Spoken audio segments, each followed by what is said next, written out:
welcome to the channel. I'm Richard Cole, and today I'm going to talk about the 4 top funk bands of the 1980s. All right, if you're a long-time listener, welcome back. If this is your first time, also welcome. And don't forget to like, subscribe, hit the notification bell to get updates on all Amari Communications content. Also, become a Patreon supporter to get early access to Amari Communications videos and exclusive content only found on Patreon. Alright, so these are going to be my 4 top funk bands of the 1980s.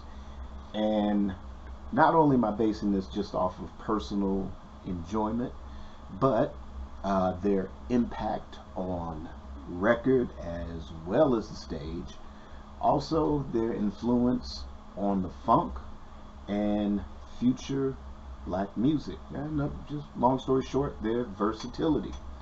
So I'm going to start with number 4, and that is going to be the Gap Band. So right around maybe late part of grade school, maybe 7th, 8th grade, Oops Upside Your Head was a really huge hit. But for me, it wasn't until my freshman year in high school when the Gap Band 3 album was out, and that had the hits Burn Rubber, Humpin', and Yearning for Your Love.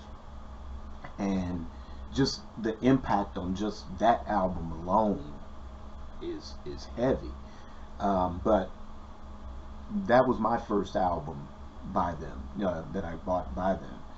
And like I said, I enjoyed that record a lot. So that kind of led into me getting that follow-up, which was Gap Band 4, that had actually my personal favorite Gap Band hits, Early in the Morning and Outstanding. And right around that same time, I got to see them live. And actually, the band I'm going to talk about later was also on the bill for that show. But after seeing them live, they put on a great show. Great musicians. But their influence carried. The album after that, which had Party Train, that was a huge hit.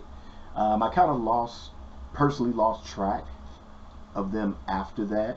They've had some success after that album, but there's a few later albums I might have to check out and give a listen and see how they stand up to Gap Band 3 and Gap Band 4, which are actually my personal favorites. But yeah, their musicianship, you're talking about the Wilson brothers, Charlie Wilson, Ronnie Wilson, Robert Wilson, just holding it down on record. Talented musicians. Ronnie Wilson, talented songwriter, the one that wrote a good chunk of those songs on those Gap Band albums. Robert Wilson, the talented bass player. Sadly, there's only Charlie Wilson that's left, on this plane of existence. But I'm glad I got to check them out while they were in their prime, while they were walking the planet, as the hits were unfolding in real time. So just an amazing band. Now, as far as their influence, not only just on funk, they came up in the vein of what Parliament was doing, Parliament Funkadelic, Ohio Players. They were carrying on that tradition of the funk. But like I said, that Gap Band 3, and especially with the ballads, Yearning for Your Love, and the distinctiveness of Charlie Wilson's vocals, his lead vocals, they were game changers. But as far as that goes, if you look at the influence of Charlie Wilson as a singer, you got to introduce Aaron Hall of Guy into the equation, because that carried that style of singing from the funk into the New Jack Swing, that sort of hybrid of R&B, funk, and hip-hop.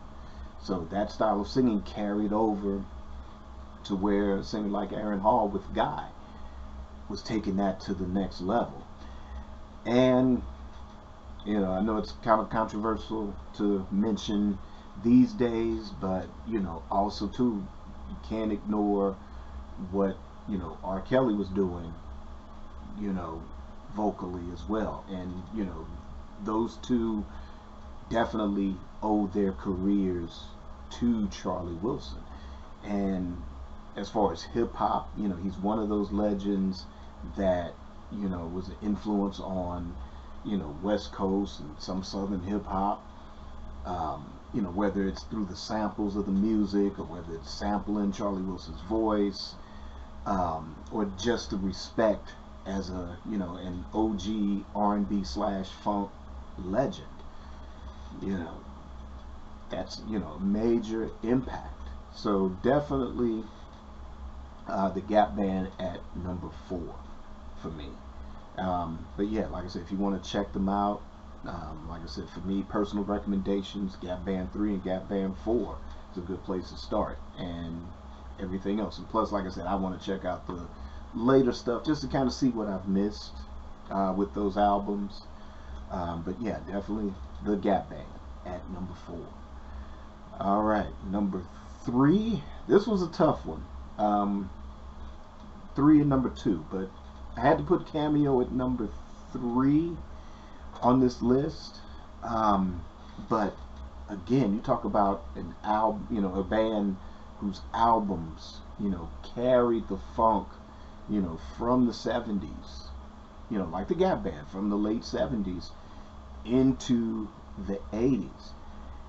And I think where Cameo kind of excels still as a group with their influence, or maybe not necessarily influence, but their ability to hold their own with the rise of hip hop. But you know, you had in the definitely the early 80s albums like Cameosis, Alligator Woman, and Style, She's Strange, Word Up, Single Life.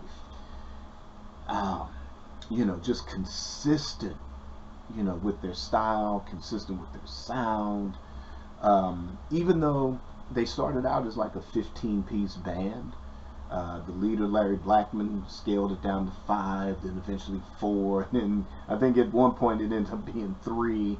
I think it might be back to 4 again, but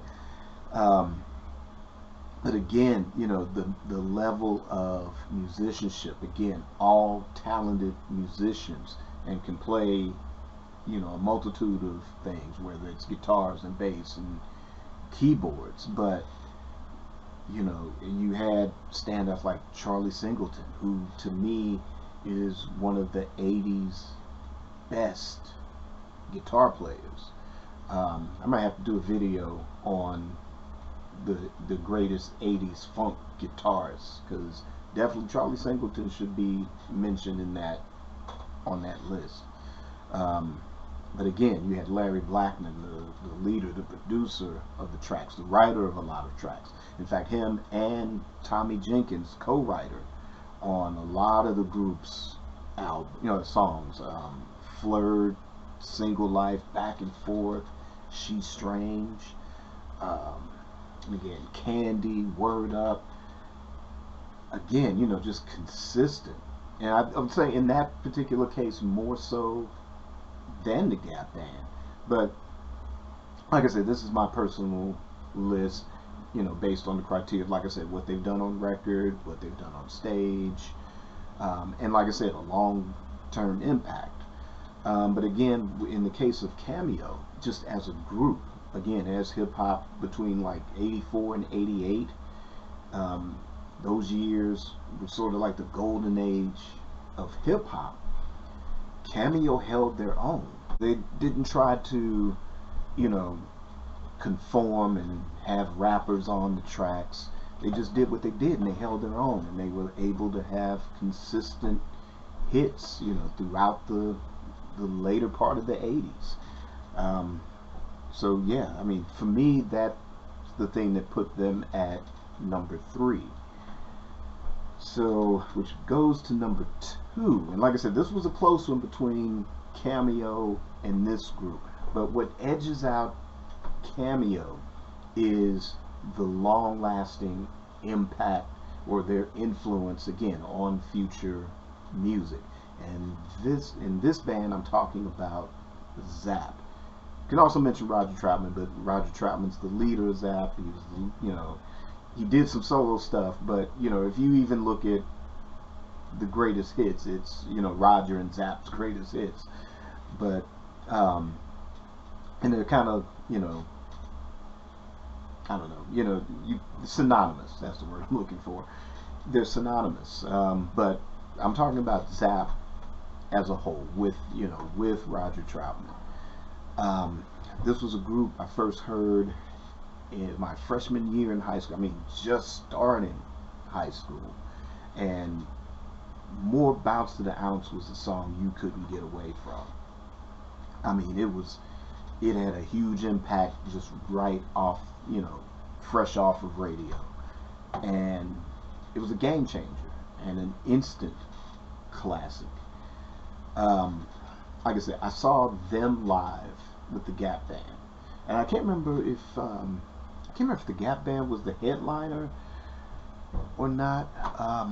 But like I said, the thing that stood out more from that show was Zapp. Like I said, I love the Gap Band, 3, 4, and I think that was primarily who I went to go see. But Zapp, with their live performance, that band put on a show. They blew up the stage. So that was more of the memory that I have of that particular concert, and it elevated Zapp kind of as one of the favorite funk bands. I can't remember if I bought Zapp 2 album before or after that concert, but again, I think for me, even Dance Floor had a bigger impact on me than even More Bounce did. I mean, it's probably my favorite Zapp song, period. But again, you can't ignore what they've done, even with the third album with Heartbreaker and I Can Make You Dance. In between those two, you had Roger's solo album with his cover version of Heard It Through the Grapevine, So Rough, So Tough. And again, all of these songs have tremendous impact. Again, not only on funk. Starting off with the first album, that was a co-production with Roger Troutman and Bootsy Collins, but it was basically, Roger or, Zapp, the group, solo production from the second album forward, or the solo album to the second album forward. But again, their influence on hip-hop, I think, is bigger than any of the bands on this list, I think, because of just the influence on the West Coast, and not just the West Coast stuff. I mean, from Dr. Dre to Snoop to Tupac. I mean, you can't talk about this and not mention California Love as a track and the relevance that Roger still had. But even groups like EPMD, MC Breed, No Future in Your Frontin'. I mean, from the samples to the, maybe the guest spots, on a lot of tracks, the collabs with some hip hop artists. It's a bigger impact, and had Roger lived, there's no telling what impact he would have had, on hip hop or funk or R&B moving forward.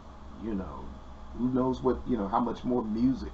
But as far as, again, a live ensemble, check out YouTube for some various live performances from Roger Troutman and Zapp. And like I said, that band put on a show.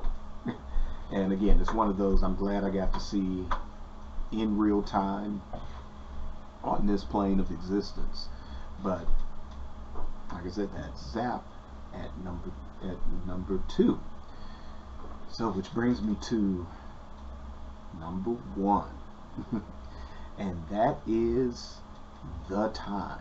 That's right, Morris Day and The Time. I didn't even bother to put show notes down on this, because if I put notes it would have taken several hours, and it might have turned this into a several-hour show or a multi-part episode. But there'll be plenty of time for me to talk about The Time in depth in future videos. And let's not forget the hits. Get It Up, Cool, 7779311, The Walk, The Bird, Jungle Love, Gigolos Get Lonely too. I mean, those songs, alongside with what Prince was doing on his own albums, I mean, really, between that, The Time, and even some of Vanity 6, those put the Minneapolis sound on the map. And, you know, it elevated the Minneapolis sound to where it's mentioned in the same sentence as a Motown, as a Stax, as, you know, what P-Funk was doing. You know, that sort of, you know, an empire of sound, or artists, actually. But yeah, The Time were the first protege acts of Prince, and they came out and they made a statement. But, you know, this was a band that was sort of, you know, manufactured by Prince and Morris Day. You know, Prince was heavily influenced by this movie called The Idolmaker. Long story short on that, it's loosely based off this guy that was the manager of like Frankie Avalon and Fabian. So they kind of made this movie, and who knows, I think maybe that's the template for even Purple Rain, where this is a movie loosely based on somebody's life. But, you know, Morris wanted, you know, the band Flight Time, which were rival bands back in Prince and Morris Day's high school days, as, you know, their own band, Grand Central. And these guys were first-rate musicians, and, you know, they were able not only to reinterpret or to interpret what Prince and Morris Day and, you know, others like Dr. Fink, Lisa Coleman, as far as the musicianship on the first Time album especially. Not only did they have to replicate that on stage, but they were able to elevate it to such a level that as openers for Prince on tour, they were giving him a run for his money. You know, he basically created a Frankenstein monster with The Time.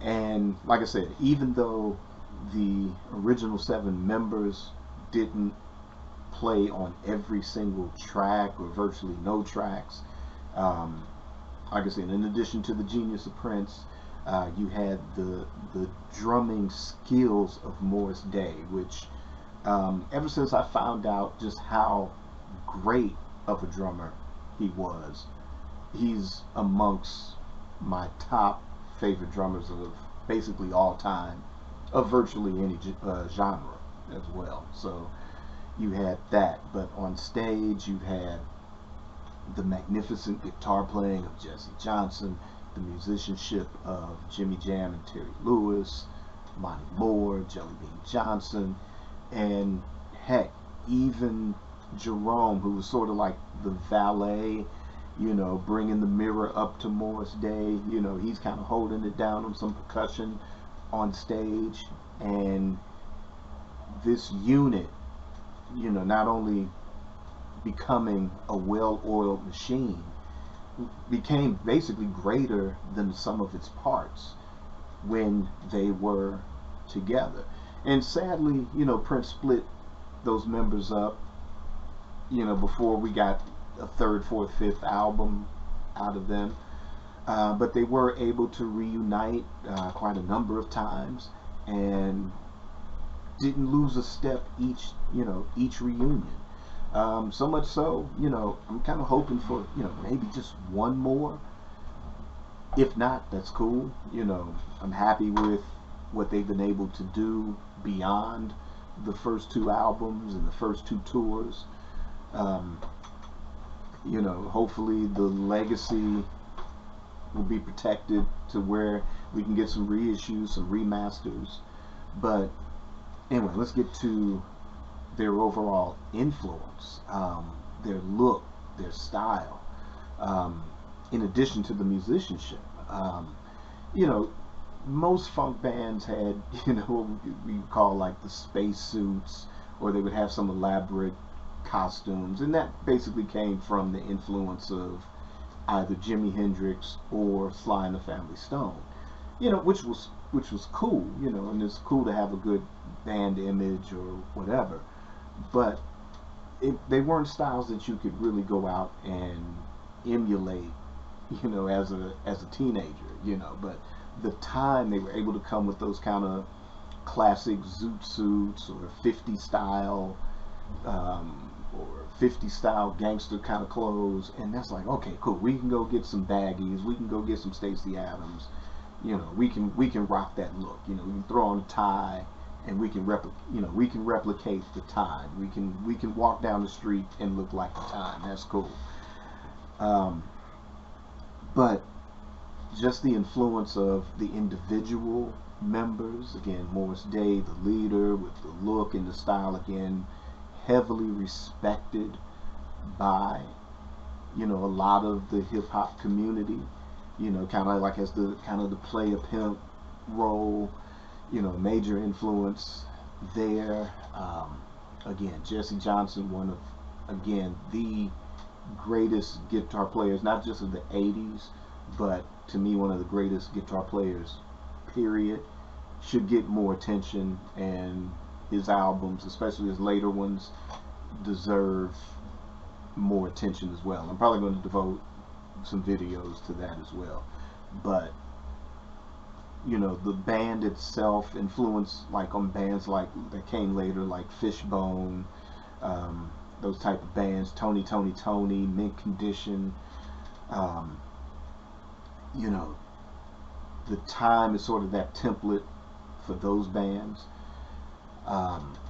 Jimmy Jam and Terry Lewis as a production team, basically as we think of production crews or producers like Pharrell or Timbaland and Missy together, or the Neptunes, anybody that you think of that's producing for these contemporary artists today, Jimmy Jam and Terry Lewis were kind of that template.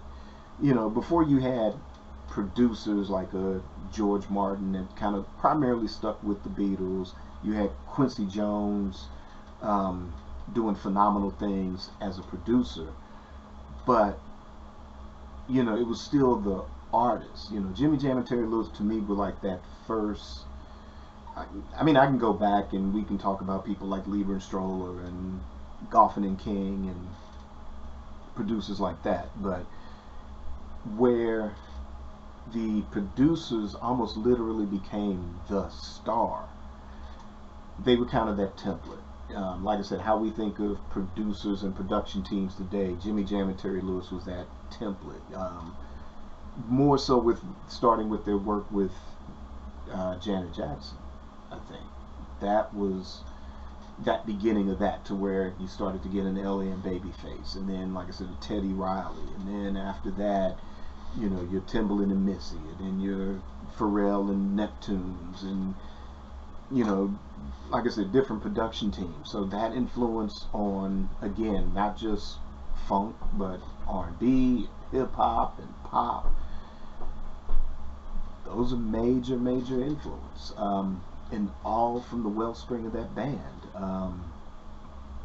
Jimmy Jam and Terry Lewis brought along Jelly Bean Johnson and Monty Moore from the time to produce stuff for the Janet Jackson albums, and the SOS Band, Alexander O'Neal, Sherelle, those singers and groups.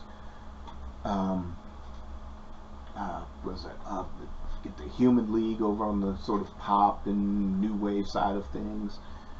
Major hits with those.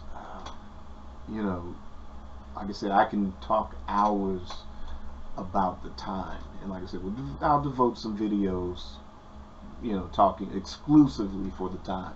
And you know, if you're a long-time listener of Amari Purple Talk, you've seen me campaign to try to get the time into the Rock and Roll Hall of Fame.